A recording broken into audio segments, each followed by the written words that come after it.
মুহূর্তে পাওয়া আবহাওয়ার বড় খবর। টানা 7 দিন ভয়ঙ্কর বৃষ্টি পূর্বাভাস দিল আবহাওয়া দপ্তর। কোথায়, কবে, কোন কোন জেলায় কী রকম পরিস্থিতি থাকবে, কত কিলোমিটার বেগে ঝোড়ো হাওয়া বইবে, কোথায় কোথায় সতর্কতা করেছে, কি জানালো আবহাওয়া দপ্তর, বিস্তারিত জানতে বন্ধুরা ভিডিওটি সম্পূর্ণ দেখবেন এবং ভালো লাগলে একটা লাইক এবং সাবস্ক্রাইব করে পাশে থাকা বেল আইকনটি প্রেস করবেন এমনই লেটেস্ট ভিডিও সবার আগে পাওয়ার জন্য।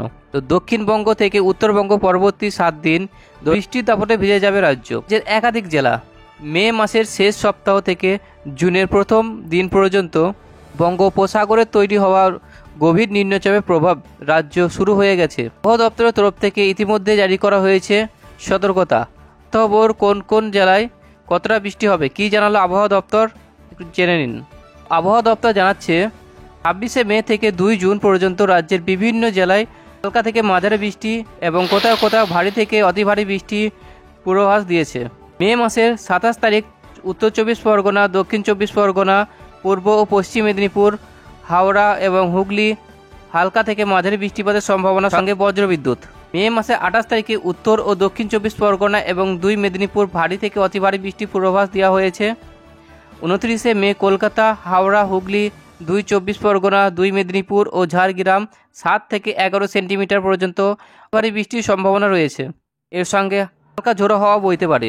30 মে হুগলি, পশ্চিম মেদিনীপুর, ঝাড়গ্রাম, পুরুলিয়া, বাঁকুড়া ও পশ্চিম বর্ধমান এবং বীরভূম ভারী থেকে অতি ভারী বৃষ্টির সতর্কতা করা হয়েছে। 31 মে বীরভূম ও মুর্শিদাবাদে ভারী বৃষ্টির সম্ভাবনা। উত্তর ও দক্ষিণ দিনাজপুর এবং মালদাতে বৃষ্টির সম্ভাবনা। জুন মাসে 1 ও 2 তারিখের মধ্যে জলপাইগুড়ি, আলিপুরদুয়ার ও কোচবিহারে ভারী থেকে অতি ভারী বৃষ্টির আশঙ্কা করা হয়েছে আবহাওয়া দপ্তরের তরফ থেকে। এবং দার্জিলিং ও কালিম্পং জেলায় ইতিমধ্যে বৃষ্টি শুরু হয়ে গেছে। সমুদ্রপথের সতর্কতা। আগামী 28 মে থেকে পশ্চিমবঙ্গ ও ওড়িশা উপকূল সংলগ্ন এলাকায় ঘন্টায় 35 থেকে 45 বেগে ঝোড়ো হাওয়া বয়ে যেতে পারে।